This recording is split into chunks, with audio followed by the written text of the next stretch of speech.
Hey, welcome to another fun and exciting episode of the Twisted, Bent, and Exhausted Entrepreneur Podcast. Yes, I did say that right, Leslie, this time. My name is Jeff Harris, Yay. along with my Les- co-host. Leslie Sport. Da, da, da, da, da, da. I was We got to dancing. get you. We got to get you dancing something that doesn't remind me of a marionette with a monkey on a, like a grinder. Like this. Yeah. We got to do something different. Hey, I don't like those Pop Goes the Weasel things. yeah. Hey, if you missed the last podcast, I think it's important you to go back and check that out, especially if you are in a situation where you're thinking, you know what, I just can't do any more myself. I need to think about delegating, or I want to grow my business, but I don't know how. Sometimes delegating or adding another key player to your team is really the answer. And we talked about that. It's nothing to yawn at or sneeze about, Leslie. I'm sorry. For those of you watching, yeah, Leslie, I thought I lost you for a second. I thought, geez, did I say something to make her like, you are getting sleepy? Sleep. Yeah, I got Doing the metronome. exactly. So it's a great podcast that we spent. It wasn't a long one, but it was filled with some really kind of cool wisdom of how delegation can help you. And today, Leslie, I want to talk about something a little bit different, but it's kind of on that process because I think it's kind of like, hey, I tried the delegation thing, but I did it on the cheap. Well, And I'm talking more about when I suggested this podcast. I was thinking about clients. There's a new trend lately. I don't know if you've noticed it with who you're working with. You'll have to tell me if you do. But when I first started 20 years ago, I was targeting upper end baby boomers, of which I are one, right? And they were all people who had either been in management or ran their own companies or were middle managers, but they understood the value of time and what we were doing. Today, that has changed into, well, because society changed so that everybody outsources everything nowadays. right. The money is younger.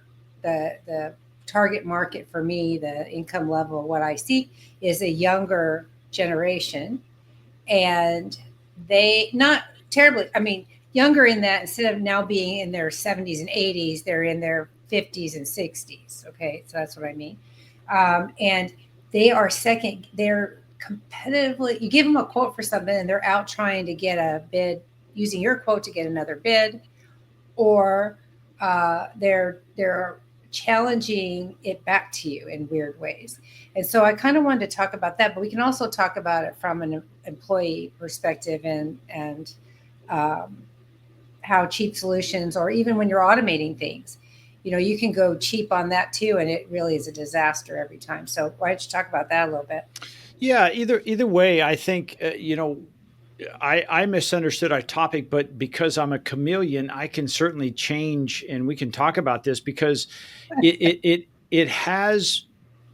I've probably been that person because I've been Leslie slapped a few times of, but Leslie, because I do it with automation and I can do it faster, shouldn't I charge less? And you say no, Right. and you've convinced me of that now.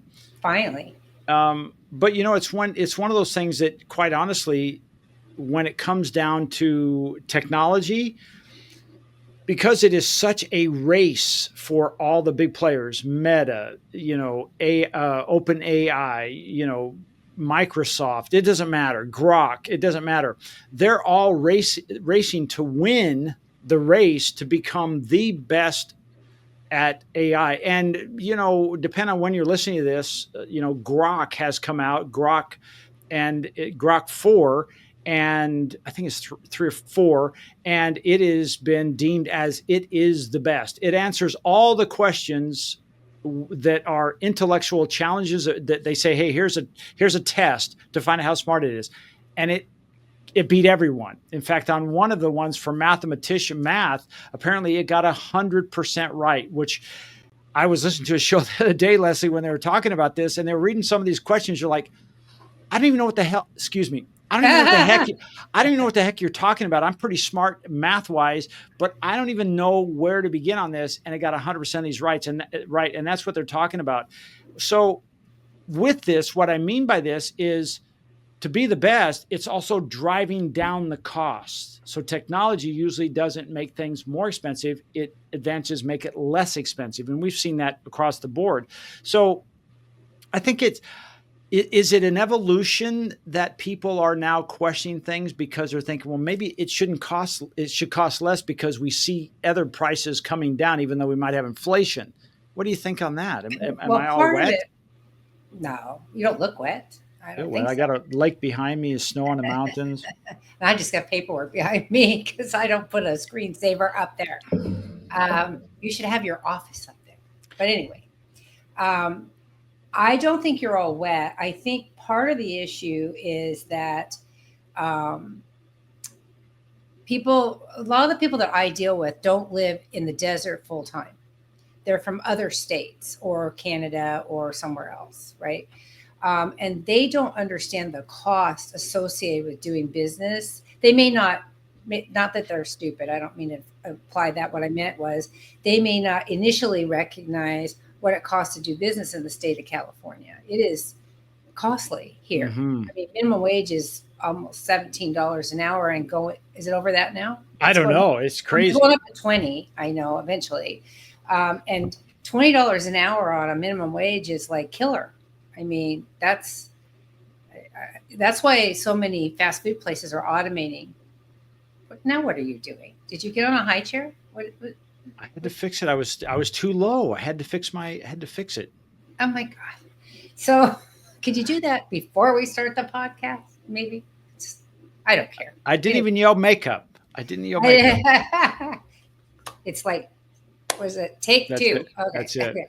I think part of it is that they don't understand how expensive things are, and especially since COVID in this area, prices. I mean, we were going through a series of glass increases that was going up 30% every month, Wow. just for glass. Now that's Wow. calmed down finally, but remember when lumber was like so ridiculously expensive? You go to buy 1 2x4 and it was $20. It was ridiculous. Yeah. And so some of that stuff has calmed down, but still doing business in this state with all the taxes, with all the protections you have to put in place because of frivolous lawsuits and just all the things that you have to do to be a legitimate business, it's quite challenging, and it's hard for people like me who follow the letter of the law, right? I have all the insurances, all the right licenses. I pay my people as employees. I don't try to do them as subcontractors.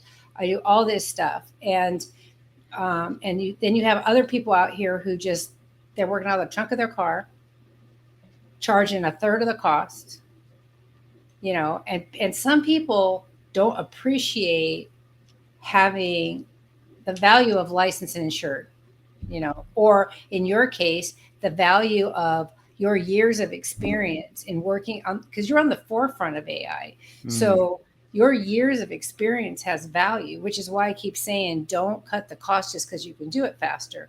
You have to cover all that education, all that experience, all that trial and error that you went through to get where you are today. Right? It's kind of like, if you think about it, it's kind of, I hate to use pharmaceuticals as an analogy because I think they just rape and pillage everybody, but they have all this development cost and they're trying to recoup it. Unfortunately, they never stop recouping it. Yeah.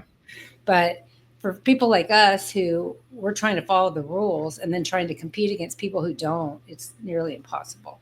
Well, it seems like now here I'm gonna fall back on my content marketing process. Is like usually it's something that your customers aren't aware of because, let's face it, you're in the business of absentee homeowners, and a lot of your people are from out of state, right? And their second or third home or their additional home is here in the desert that you take care of. So they're comparing it against what they know. Right. And it feels to me like, okay, if you're struggling with something like that, people are questioning your pricing, not just Leslie, but I think it should be like, hey, what really goes into it? And this is what I love. Honestly, Leslie, this is what I love about content marketing is it allows your product and or service to have value built in it. And then the people who consume your content, who become customers, rarely come back and start asking or questioning about the pricing because they see the value. You've already spent a relationship amount of time with them, showing them, what has to go into licensing, what goes to training, all the insurance that you put on, all the things that you do. They recognize this, and I think this is an opportunity for businesses out there. I don't want to call it a failure. I'm going to say it's an opportunity where some business, if they're struggling, like feeling like, hey, every time I turn around, people are trying to get me to lower my prices, and I just can't do it. I can't be the only one who loses.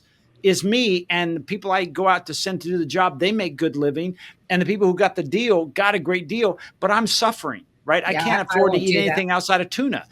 Well, that's the power of creating content. So when people are saying, well, hey, what goes into remodeling my bathroom, right? And I went through that with the remodel of my kitchen. I had an idea of what it was going to cost. Yeah, okay, so I was half wrong, and or I was only half right, and it was much more expensive, but it turned out fabulously thanks to you because of helping me get people in place that said, Jeff, you have to pay for what you want. I can't really go around and do something less than, because then quite frankly, I'll be living with it for the rest of the time that I'm alive, because my wife will remind me that I took a shortcut. Mm-hmm. Does that make sense? So I think that it's an opportunity to say, okay, what are they, I'm going to use the word that I grew up with, nickel and diming me. What are they nickel and diming me on? And then create content around them that shows what goes into it, Right. so that they Well, see that. And with you, with your newsletters, I think that's a great opportunity to put those things out there. What's the true cost, or what really goes behind creating X, Y, and Z?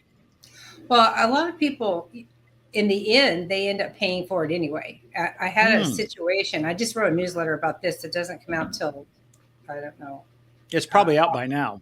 No, August or September. But it was about exactly about this, about value and clients who go and competitively bid based on. See, I have a tendency to write proposals that are very detailed because I come out of aerospace. In aerospace, you have to write solid, detailed proposals, and you have to clearly define the deliverables in that. Right. So it isn't hard to take one of my proposals and go and shop it with somebody else, which annoys the crap out of me. But then on the other hand, I get proposals to do a pool remodel that just have their one page and they have a few lines on it and a total. And I have never written a proposal like that, because at least not for a pool remodel. That's a 10-page proposal in my book, because there's so much stuff. So anyway, so I had this client who wanted me to quote doing a remodel for him. And I told him, I said, he had me actually review his home inspection before his escrow closed. And he was able to get some money off of the price of his house because of the condition of the pool. It was a nightmare. It wasn't to code. The equipment was in the wrong place. There wasn't a bond wire, which protects people from electric shock in a pool. There was all these things wrong. And his electric meter was undersized. And, it was just a plethora of problems with this pool. It was really bad. So I gave him a proposal. I always give the best proposal first. And I'm always honest about, this is legitimately what I think it's going to cost. I don't lowball people and then come back with all these change orders. I don't do that. I don't like to do that. And I don't think it's ethical. So he went out and shopped the proposal, and he got one that was a third of my cost. Wow. A third. Wow. I don't know that the guy was insured. I don't know if he pulled permits. I don't believe it was an apples and apples proposal, to be honest with you, because we do all that. And I don't believe that this guy was, but don't know. So he gave it to that guy, and I went over to see him after this work was done. And he said to me, look at how bad this workmanship. He said to me, look at the workmanship. And it was, the grout lines weren't true. And you could just see that the workmanship was definitely less than we would have done. And he goes, and it cost me more than your original proposal, because you were right. I had to fix all the things that you brought up that the other guy didn't tell him. So when they came up, he said, "Hey, dude, this is out of code. We got to fix this. It's going to be X amount of dollars." And now you're invested and it's too late, right? Yeah. Got to pay the piper whatever he wants. So had he stayed with us to begin with, yeah, he would have paid more, but less than he ended up paying and had a much better quality product. And I've had that happen many times over the years. Somebody will go get a budget rate HVAC system installed less than I would charge, and then there's nothing but problems. And we're constantly calling the vendor back.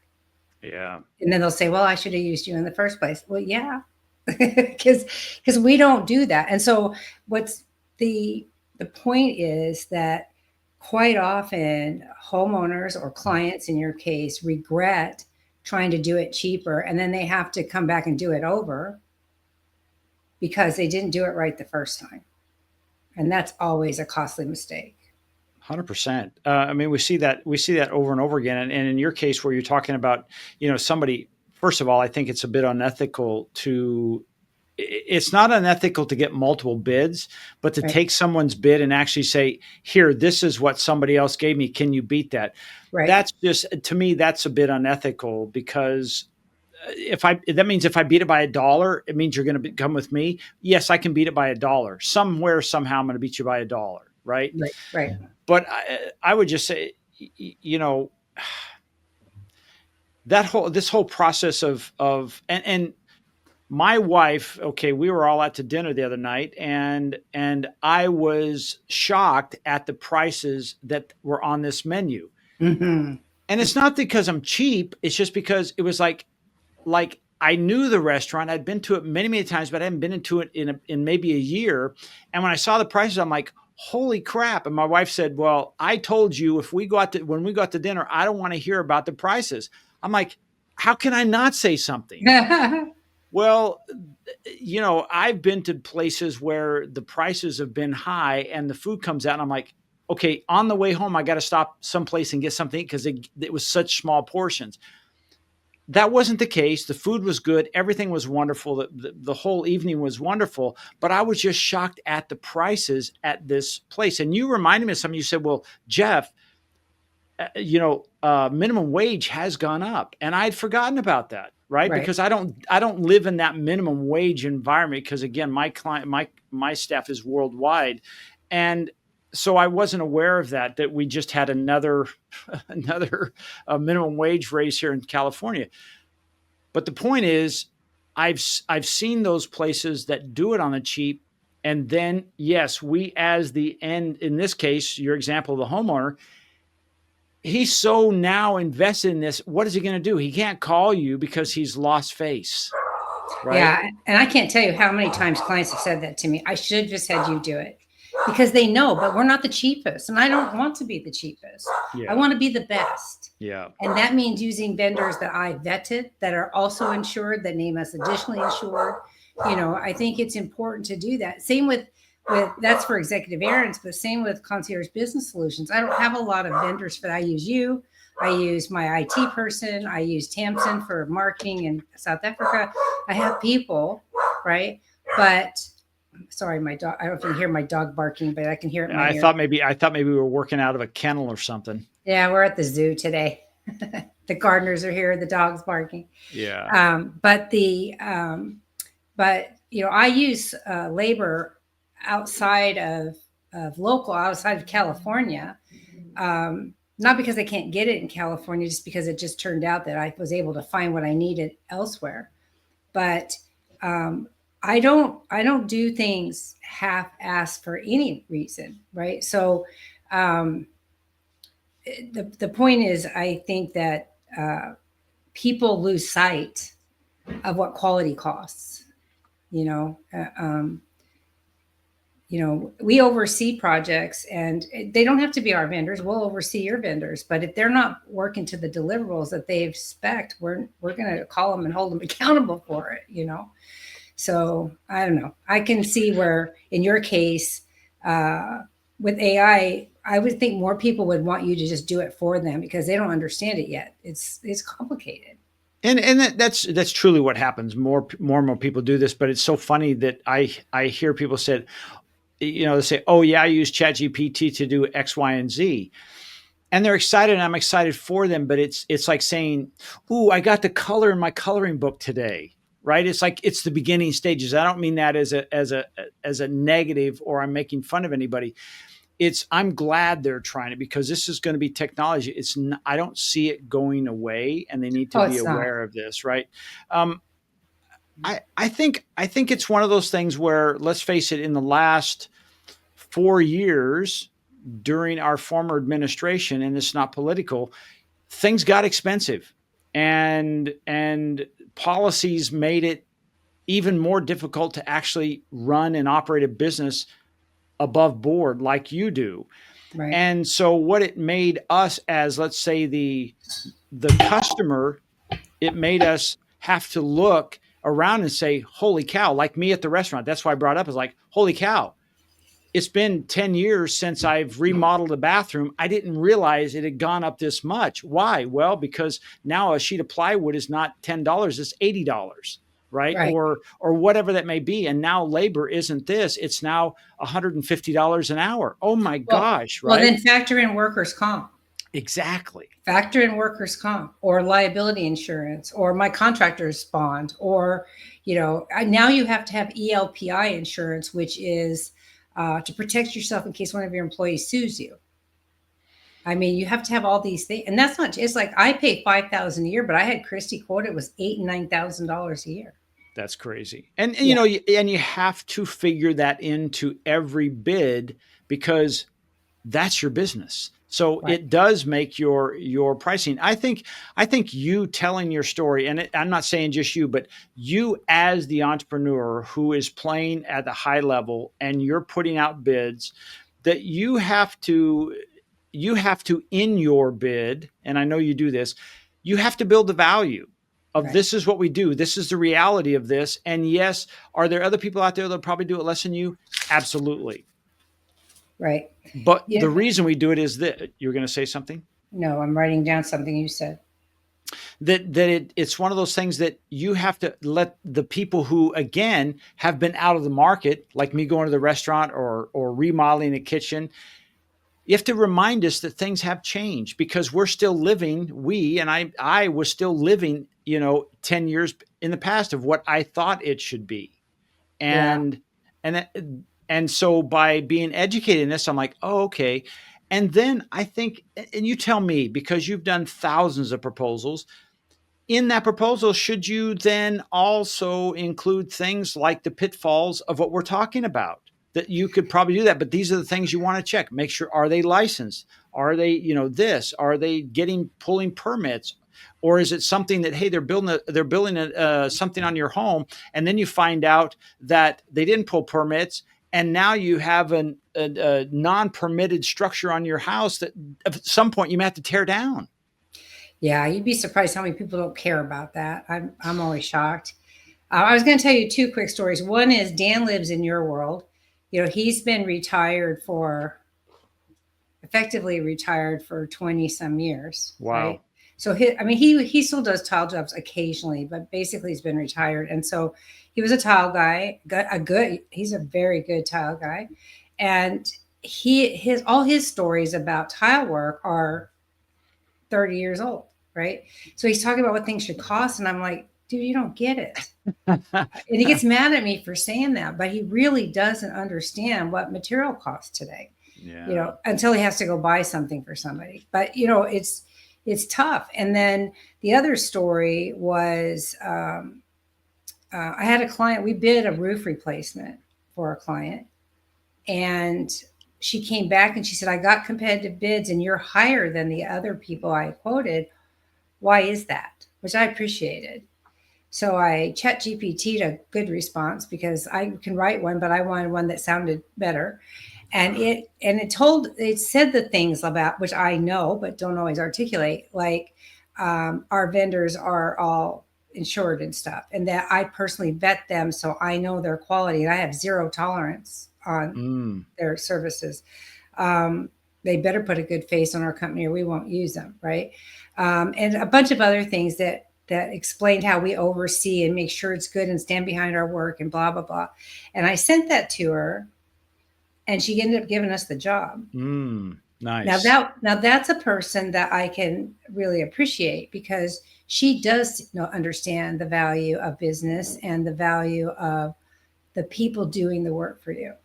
It isn't for her. It's not all about the cheapest. She's interested in the best, especially when you're doing a roof. You want to make sure that's right. Absolutely. So it's just interesting how people look at things. And I always want a deal. I get it. You know me. I'm always saying, "What's the friends and family?"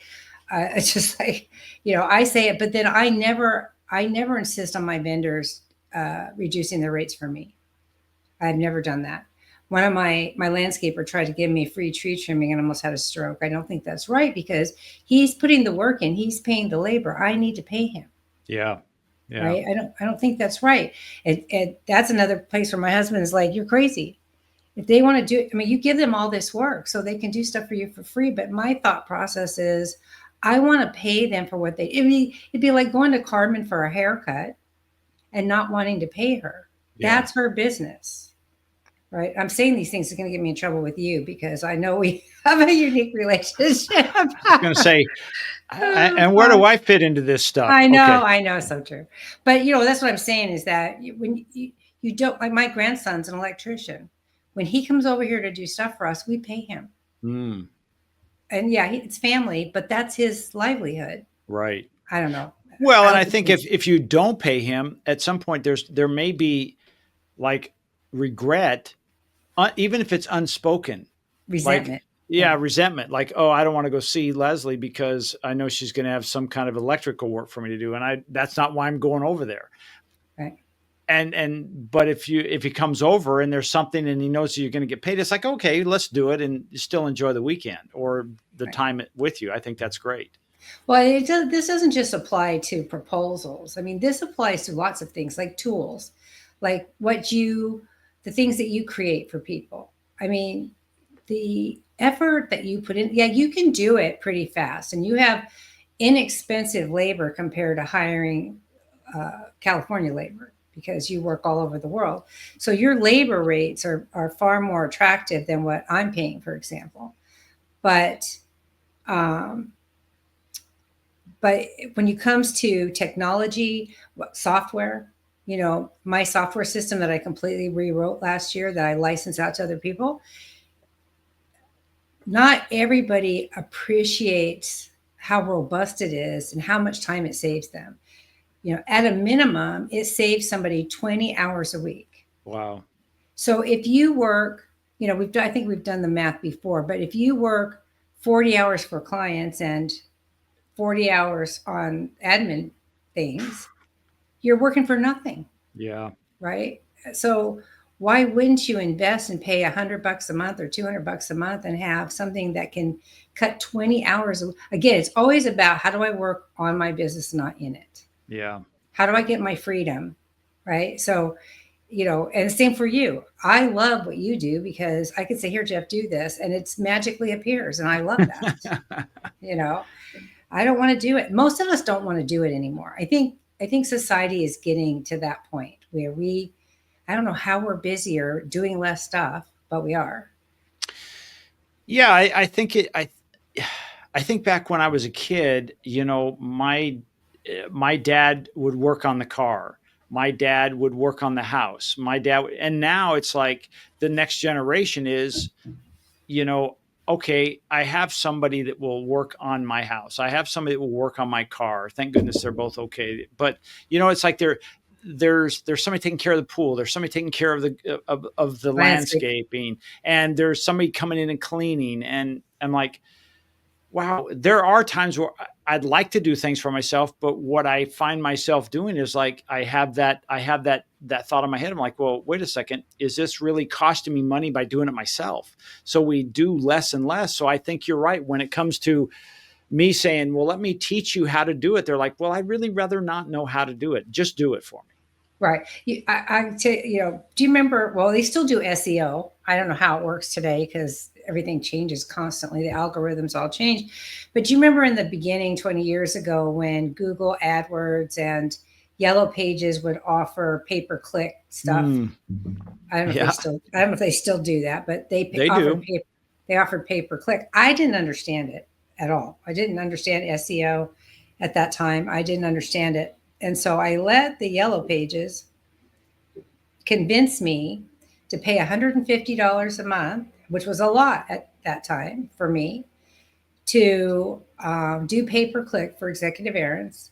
And surprisingly, every month, all 150 clicks got used, but I never saw any increase in traffic or calls or anything. Hmm. So I got looking at it finally once I educated myself and found out that Yahoo, it was a Yahoo. Turns out it was Yahoo and not Google. I thought it was Google. It Uh, was not. It was Yahoo, which is way down the page, in those days. And that they run, and they probably still do this. They run algorithms that make bots click this stuff so they can yeah. charge you for it. Nobody's really looking at it. Now today that might be different, but back then they weren't looking at it.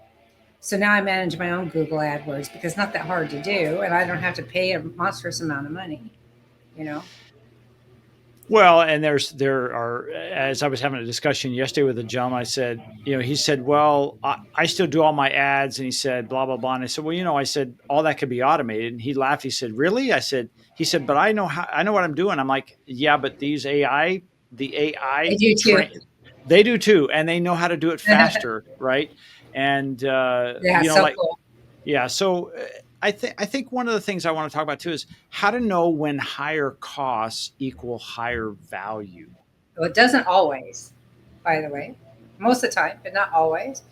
A lot of it is about perception of value, right? So if you hear the word Sony in the old days, you knew it meant quality, right? Yeah. I don't know if it still does, but back in the day, that was a quality product. It had a Sony name on it. So sometimes you can build your brand so that you have a reputation for value. Other times, people are charging more because of what community you live in or what cars you drive, which drives me crazy. That happens Mm. out here in the desert more than people think. Profiling. Yeah, if somebody comes to your house to clean your windows and they see you got a Bentley in the driveway, it might cost you more, Mm. right? I don't. That's unfortunate. Yeah, I don't do that either. And if I find out a vendor's doing that, I get rid of them because that's unethical. Again, everything comes down to ethics for me, so that's unethical. So I won't do that. But most of the time, if you put the effort in, like in my case, I write these big proposals, then just the proposal shows value, right? It's not a one page vague scope of work. It's like a detailed scope of work and what we're doing, what we're not doing, what we've agreed to, what you're going to do. What material are you providing? What am I providing? All that stuff. So it's very clear. And then when there is a change, I do a change order and have it documented before I agree to do the change, because a lot of people say, "Oh, just do this," and then they find out how much it was later, and they have apoplexy, and they don't want to pay for it. How many times have you run into that, even with your stuff? Yeah, I exactly the same. Exactly the same situation. Like, again, it's almost like saying when you're in a buffet line, just keep putting more things on there, except you don't realize you're paying by the pound. If you Right. if you like yogurt, I like yogurt, frozen yogurt. And so when I go, I'm careful because I don't get charged by filling the cup up or not by filling the cup. I get charged by the weight. And Right. sometimes I'm surprised at how expensive it looks like. And I'm like, is that really a lot of value? But I understand. So yeah, sometimes people might misunderstand and they think, well, while you're in there, can you do this? First of all, I'm not a surgeon. So while I have you open up, I'm not going to do your gallbladder too. Right. It's, I but don't have a gallbladder, but yeah, well, I do, but that's a situation where maybe it's just a misunderstanding. That's what I respect about you. And I've tried to adopt into my proposals is like, this is what I'm doing. And beyond that is outside the scope of work. And if we want me to do that, then I need to give you, as you say, a change order so that we're both on the same page. So we have the same expectations. I had a situation yesterday, actually last night after we got home, I got an email from a client and he wanted me to do more promoting of his content, outside of the Coachella Valley. And I'm like, well, that's not our scope. And for me to go to multiple states, it could 4, 5, 10x his cost because it is more expensive to Right. advertise to attract people nationally than it is locally. But they don't sometimes understand that. Right. You said something that triggered something in my head and it went away already. So it'll come back. Keep talking. Well, so knowing how and when, knowing how to know when higher costs equal higher value is I think that's what we probably on the consumer side Oh, okay. we're trying to figure this out. Go ahead. So what I was going to say is that your proposals, my proposals include a clear scope of work. Sometimes people who do technology, whether it's website development, software implementation, or software coding, or like content creation, it's very easy to forget to limit how many changes you'll accept. That was one thing my website guy that I worked with, the first program I worked with Essential Elements, he put right in there 3 changes only to the website. Right Mm, after that, there's a scope change, and we have to discuss it and decide what we're doing so that we can define what the next steps are, so that then we can make that a finite deliverable. And then if you exceed that, then we have to have the conversation again. yeah. And you're going through that right now with somebody who wants to they keep changing their mind. And it's easy to say, yep, I'll do it. You've been a long time client. You've been here. I like working with you. It's just one thing, but that one thing turns into 2 and 10 and 20. And pretty soon you've got a whole nother 20 hours invested and didn't get paid for it. The And, exception becomes the rule. right. And the more, and unfortunately people get spoiled. So the more you give them, the more they take. Yeah. And so you have to be really aware of controlling the scope. So you don't have that scope creep. That's what we call it, scope creep. When people say, well, just one more thing. Well, just one. Like this morning, when I was doing a demo the other day for somebody, I noted that there was a field missing from what I wanted. It was missing. And so I sent an email to my IT and said, hey, I'm not sure I looked at this correctly. I think this is missing. And while you're at it, can I add, what would it take to resort this report so that it automatically re-alphabetizes every time I add somebody new to it? Mm, Because I have that functionality elsewhere in my system, but this one new report doesn't do that. And I don't even, and it's for billing miscellaneous services. So I don't even know how my office manager is dealing with it, because they're all in there by order of when they were added to the system instead of alphabetical.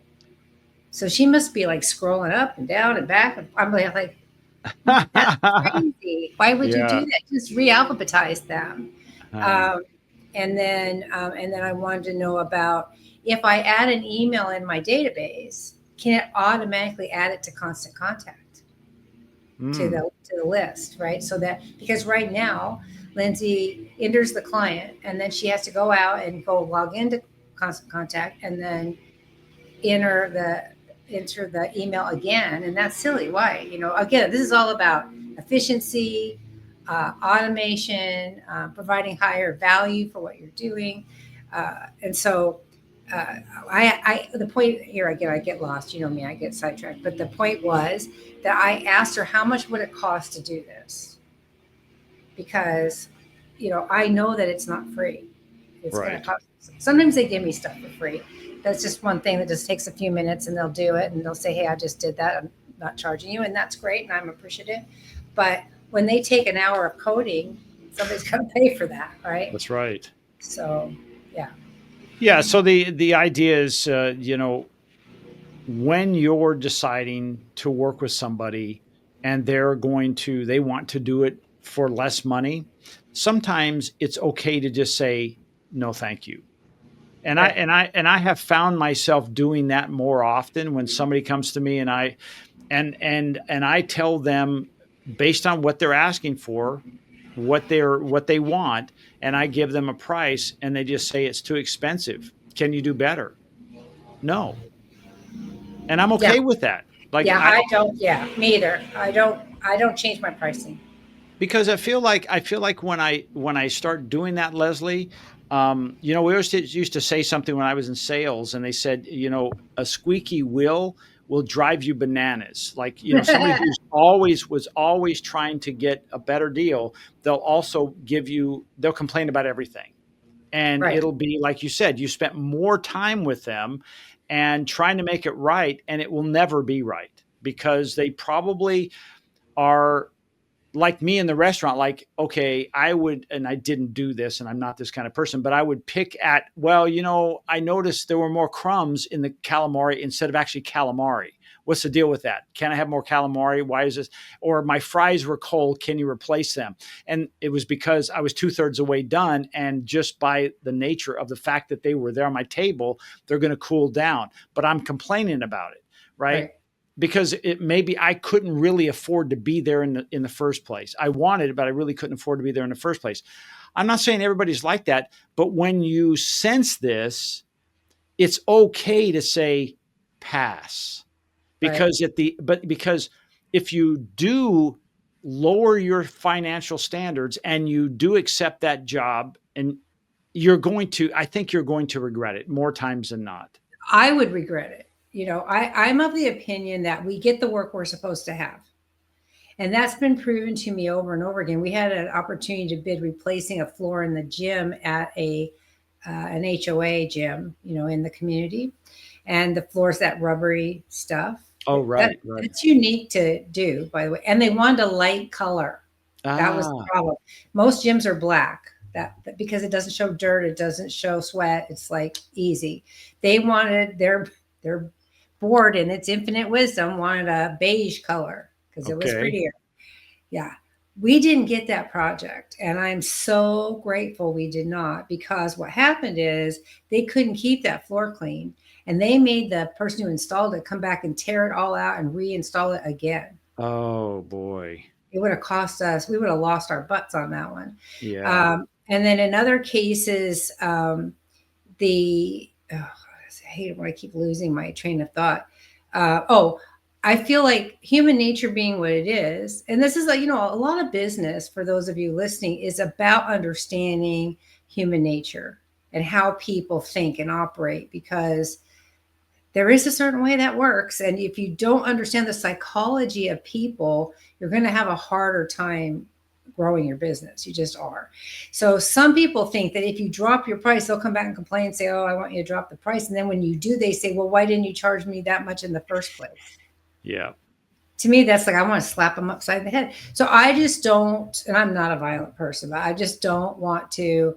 I just say, this is my best number. If this doesn't work for you, it doesn't fit in your budget, we totally understand. There's no requirement for you to hire us to do this.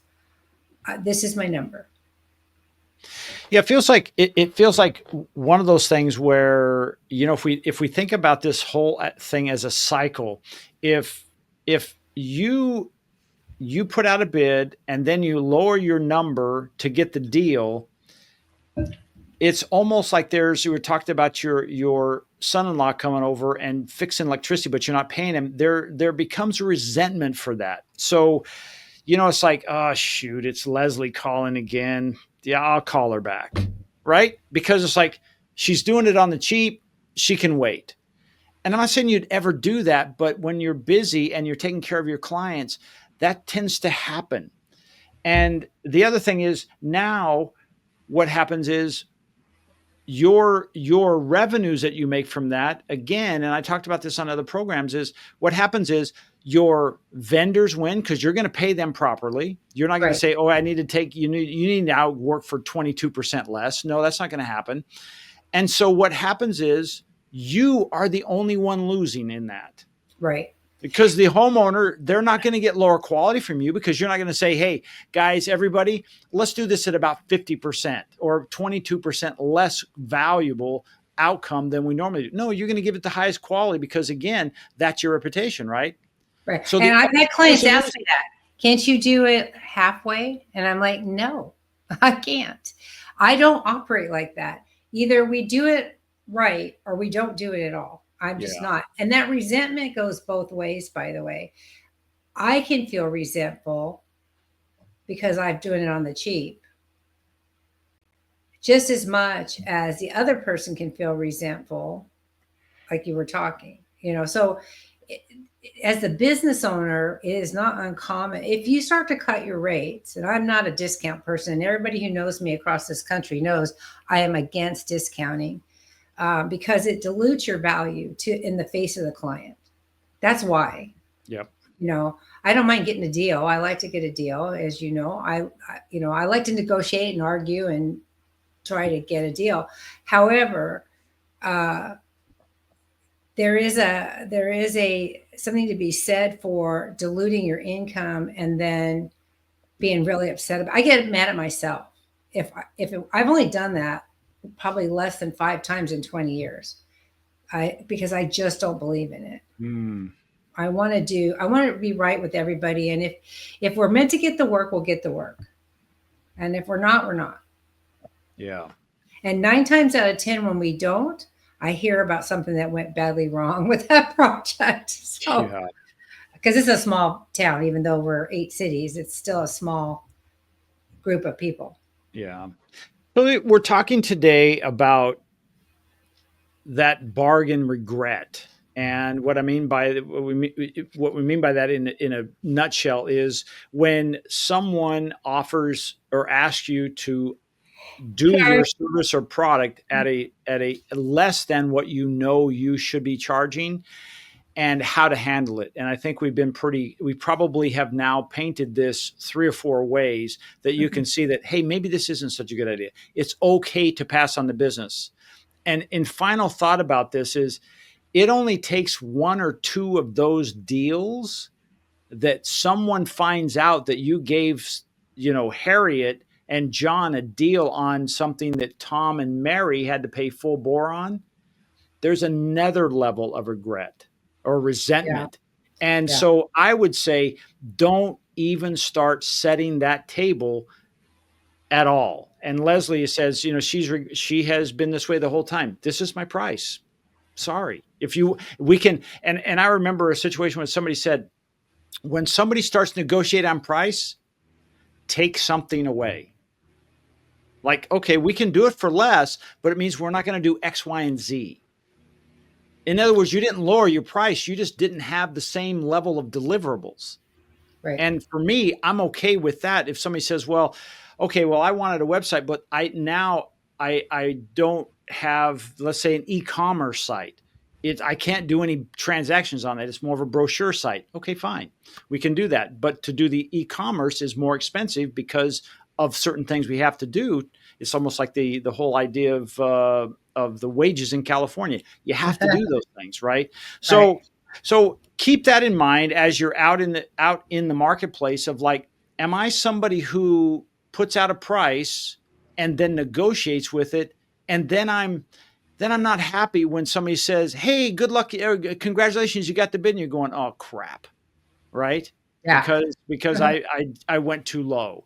So, Leslie, any last thoughts on that? Yeah, I was gonna say it's worse when you bid it super high because you don't want the work, and they insist on getting a bid and you get it anyway. That one's just as bad almost. You're like, oh crap, now I got to do this. So, yeah. But they made it worth your while, so it was okay. It's just when you run a business, there's a lot of things to consider and to take into account. And I won't discount our prices like a lot of people think they should do, but I will give you some free hours for something. For example, our gift certificates for real estate agents. Right. Once I give them as a closing thank you gift, when they give it to their client, that client can get 6 hours for the price of 4. One is going to argue that that's a discount. Yeah, I get it. But if you do the math, and everything comes down to math and data for me, if you do the math, 2 hours at my cost is far less costly for me and can be chalked up to marketing than to discount my hourly rate that goes on forever. Yeah. Because that's my retail rate. I'm giving them wholesale cost, and they're paying retail. So that works in my mind. Does that make sense? Yeah, sure. Yeah. So it's just the way I look at things. All right. Well, hey, today has been kind of one of those, it's been a moment where we're chewing on this a little bit to Yeah. really kind of uncover it. It might seem like, boy, you guys just kind of wandered around Ram- this. Well, yeah, rambled. It's because it's a bit of a sensitive topic, but it's one that if you've been an entrepreneur in business any length of time, it's happened. And for those of you that say, God, what's with Leslie? Well, we're filming this at 1 a.m. in the morning because she works. No, we're not. No, it's because she was probably up all night dancing. She loves to dance. But these are things that you run up against, and sometimes there's not a straight line answer, right? It's not like, well, just never discount. Well, as Leslie just described, there is a way to do this by doing something with a coupon for a free gift that she uses for real estate agents, that she says, okay, I can justify this. There's still value. And I'm not telling somebody that I've lowered my hourly rate. No, there's a way to do that. So anyway. Well, if you look, just to quickly do the math, because again, I love the math. So say your hourly rate with burden and everything, your cost is just for round numbers, $28 an hour, right? Okay. And you're selling it at $100 an hour. Right. So that 2 hours is $40 to me. It is not, I'm not losing my $200. I'm only losing 40. Right. So they're still they think they're getting 2 hours of retail, but it's only costing me 2 hours of cost, if that makes sense. I don't know. I might not be explaining it well. I'm trying to put all this oxygen in my head and it's making me yawn. Now I'm yawning. That's the problem, is I'm adding oxygen in my brain and it doesn't like it. All right, folks. So with that, I think we're going to call, as we say, we're going to call the ball. That's it. So again, thank you for joining us. If you have I'm going to throw this out there. If you have something that you say, gosh, I wish I knew more about this, or this is a challenge I'm having, I want you to put in the comments and let us know. Some people call that, hey, an AMA, ask me anything. I'd love for us to get some questions now and then, Leslie. Me too. Not that there's not plenty of things that us to talk about. It's just, like I said, today was I would say a difficult straight line answer. But I encourage you to say, hey, if you've listened or watched our episodes and you're saying, wow, you haven't covered this, put in the comments, let us know, and we will dive into it and we'll help you discover that. Because like I said, we are practitioners. We're not like, and I don't mean this negatively, we're not like the professor who teaches but never runs his own business. We are in the middle of it. That's right. We are in the middle of it, in the thick of it. That's right. So Leslie, hey, thanks for joining us. Again, my name is Jeff Harrison. I own a company called Swing Point Media. We are an AI automation and consulting company. We also do digital marketing. So I hope you'll reach out to us. We're not limited by boundaries. We do any businesses from coast to coast and from border to border. So reach out to us, along with my dear friend Leslie. Yes, and I have Concierge Business Solutions, which is a software coaching, consulting, how to make small business organization who is here to help you one detail at a time. That's what I like to do, one detail at a time. Cool. So until next time. We'll see you later. Bye-bye. Bye.